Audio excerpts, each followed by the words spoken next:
and welcome back to another episode of From the Foundation Up.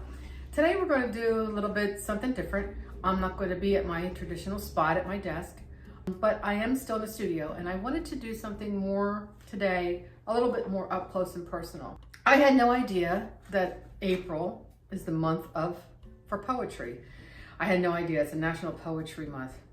The poem that I'm going to read to you was sent to me about a month ago, and I had no idea where this poem had come from.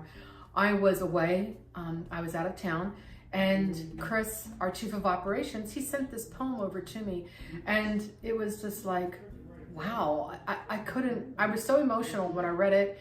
I couldn't believe that someone wrote something like this, but then after it sunk in for a couple minutes, I had to think to myself, okay, who was the one who penned this? It's a beautiful piece, and I'm going to read that to you. And the reason I'm doing that today is because we did post it on the 1st.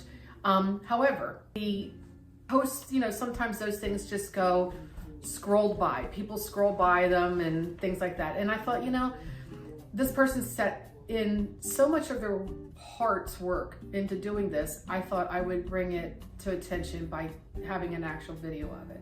So when Kristen sent this over to me, I thought to myself, who did this? So I wanted to guess who did it. The first thing I thought was he did it. I didn't know that he had that kind of talent, and he said, nope, wasn't me. So then, of course, I said, well, who did it? And after about an hour of not getting a response from him, I figured I'm going to have to guess because he's never going to tell me. And so I started guessing. I thought, well, it had to be somebody from our staff because it's the information that the wording of it is really personal. So it had to be somebody who knew Larry, my husband. So I asked him, I said, is it one of the staff members? Nope. Well, was it a family member that sent this in to us? Nope. Was it a past employee? Because we had a past employee who was an avid reader, and I thought, well, she must have done this. And nope, wasn't her either. And so finally, I gave up asking. And after about an hour of this going back and forth, he finally came forth with it and said, it was Elise. And Elise is a woman who we partner with. She does some of our social media. She hosts our website. And so I thought to myself, how did she just do this? It just amazed me. And so I thought back when Elise came to our office one day when we decided that we were going to use another provider. And then she came to our office and she interviewed with us and she spoke with Larry. And if anyone knows my husband and our present customers, past customers, our staff, everyone will know what I mean by this. He's a man of very few words. And yet somehow he laid an impression in that short meeting with her, as well as she laid an impression on him.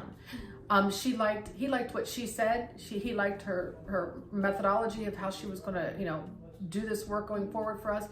And somehow very few words were said, but yet something like that stuck in her head.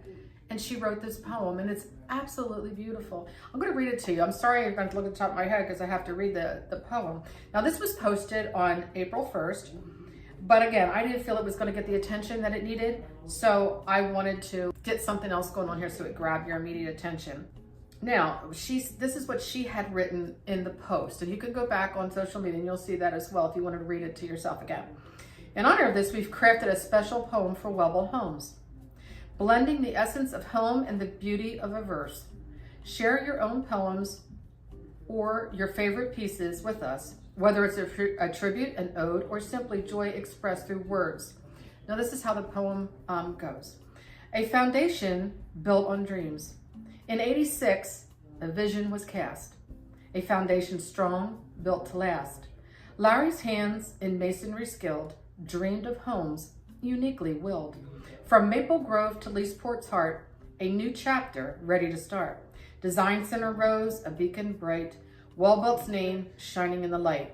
Guided by a skilled team at every site they stand, their future bright with precision so grand. Each employee, a commitment they hone, beyond more buildings into warm homes they've grown. On customers' lot, Wellbelt stands, guiding dreams with skilled hands.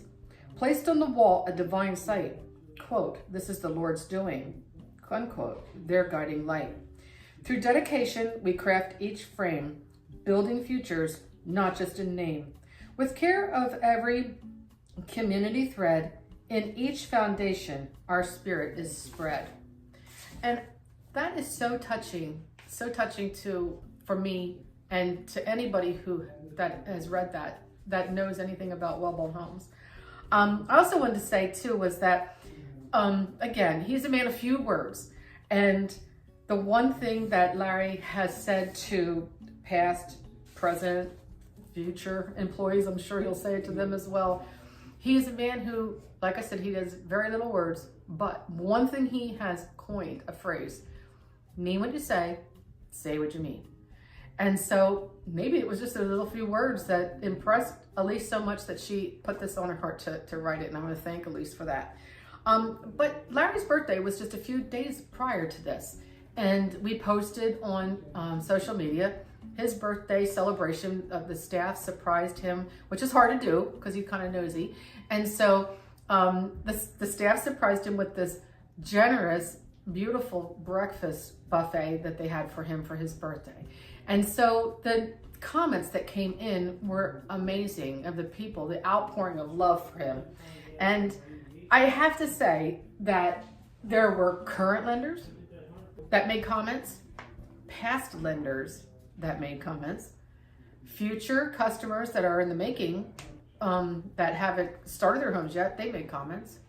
And there was past customers that made comments, and our suppliers, people who do our subcontracting work, they all wished him well on his happy birthday. But the one that stood out to me the most, and it's not that I'm trying to not say that I loved them all, I loved every one of them, but the one that stood out to me the most was by someone who, her name, I won't divulge her last name, but you could just go on the post and look for yourselves. Her name is Nancy. And I had to think about Nancy for a minute because she doesn't go by the last name or have the name there that I knew her by. But it said on the post, "Happy birthday, Larry. Thanks for constructing our forever home. We are here 26 years and still sing your praise." That's a lot, because in 26 years, new isn't new anymore, but yet she's still in love with her home. And I do know, after I went on her Facebook page and looked at her profile, then I knew who she was, and I remembered the family well, and we built an additional home for another family member as well. But those are the things that just make being able to get up in the morning and just keep plugging away at it. It makes it worthwhile when people notice you. I mean, are we perfect? No, no one's perfect. Not one is perfect. But we do aim to try to do our best, and that's all we can ask for. We're thankful for all of our customers, past, present, and future, and all the employees and staff that we have currently, the staff that has retired or have left to do other adventures in life. We're thankful for each and every one of them. They all had a footprint in our life. And hopefully we had a footprint in theirs too. So until the next time, thank you for letting me chat with you once again. I looked forward to doing this. I know it's a little bit off of the humdrum of building homes and all those kind of things and all the implementation that goes on with it. I wanted to bring this to you today because I thought it was very important to bring honor to not only Elise, my husband, but to Elise, who wrote this, who penned this. She's truly gifted, and I thank you all for it. Again, we'll see you next time, right back here, going from the foundation up. Thanks.